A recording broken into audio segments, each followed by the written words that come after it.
The Durham Regional Police Outreach Table, at an event celebrating Black History Month, reflects the change they see in their community.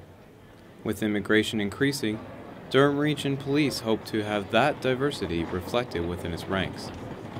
Pam Devine is a diversity officer for the Durham Police. With only a handful of officers from ethnic backgrounds, she says changes need to be made. We haven't hired a police officer in 5 years, so trying to add some diversity would be important at this time. You are the future, and I know that's a cliche, but having said that, it is the truth. Chief of Durham Regional Police, Paul Martin, had those words for graduates of the Youth in Policing Initiative, and possibly the new face of the Durham Police Service. This year's graduates were visibly diverse, something coordinator Alex Marsico hopes will expand into the new face of Durham. We try and aim to make our program represent Durham Region based on the background of the student, whether so gender, religion, etc., as well as the community which they live in. So we try to include and make it as diverse as possible to positively kind of reflect Durham Region. Allison Hector Alexander, Durham College's diversity officer, spoke about the necessity for change. Her students don't see themselves reflected in the faces of the police service. One of the things that I do hear from younger children and even from our students here on campus is that sometimes we don't always see people who look like us, right? So it doesn't reflect the community as well as I think it should. In 2010, the Durham Regional Police surveyed the makeup of their ranks and realized they need to adapt to the changes within the community. They began generating diversity reports and strategies. Now, as they begin to hire, they look for a certain kind of candidate. They hired 15 officers in January and plan to hire 12 more in May. When police officers are hired, we look at competency. So part of that is being able to handle and deal with effectively with diversity. So it's one of the competencies that we're looking for, that people actually have that within them. It's ingrained with them, that they're able to work with various different cultures, whether it be culturally, religious diversities, and again, recognizing what diversity is. Sheldon Funk wrote a major paper on diversity in policing and found that Durham is behind most other regions. His conclusion? Even a little diversity goes a long way.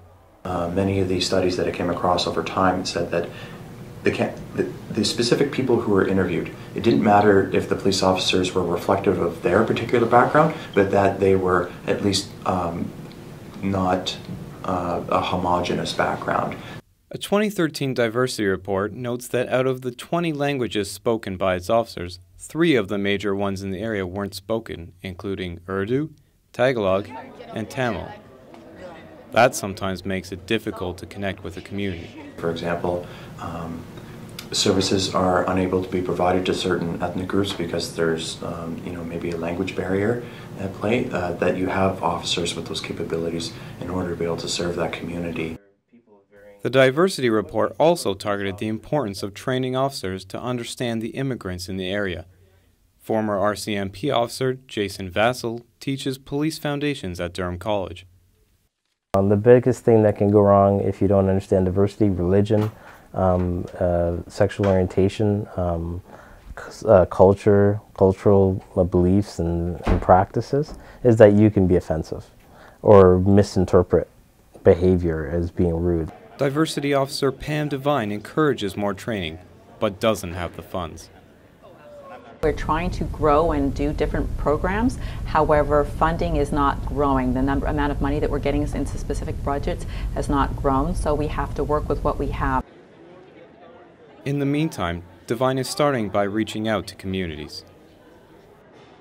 Next steps would be obviously to grow our community relations, have more interaction with various different cultural groups as well as religious groups. Devine attended a Black History Month event with Staff Sergeant Jeff Haskins. He said they were there to learn and appreciate. We want to be reflective of the community. So part of our strategy is actually to appeal to those people from various walks of life that are moving to Durham Region or have been longtime residents of Durham Region to actually consider policing as a profession. But more importantly, it's important to have those connections with residents because communities are built based on those relationships. According to Donald Legault, Police Board Advisor and immigrant himself, Durham Region Police is moving in the right direction. By being visible, officers can help combat negative stereotypes associated with policing that people may bring from their countries. The police can definitely be instrumental in changing this through education, outreach with the various communities, and when I mention outreach, it means being there everywhere, making their presence firm, not in an intimidating way, but rather in educating manner. But sometimes, diversity, understanding, and training isn't the answer to everything. I've been in a situation where we were going to, responding to a call in an apartment building, and when we got to the apartment building, the people in that apartment building happened to be predominantly black, and I was with a white officer, and they expressed some antagonism towards police, and they were very upset at our presence. And that didn't change because I was there as a black person. They saw the uniform. So some people feel as though, oh yeah, if you have a black person policing a black community, there's not going to be any issues. No, not necessarily at all. Even though the DRPS has begun hiring and making changes, with the growing diverse community and the lack of funding, it'll be a challenge to match the face of the region.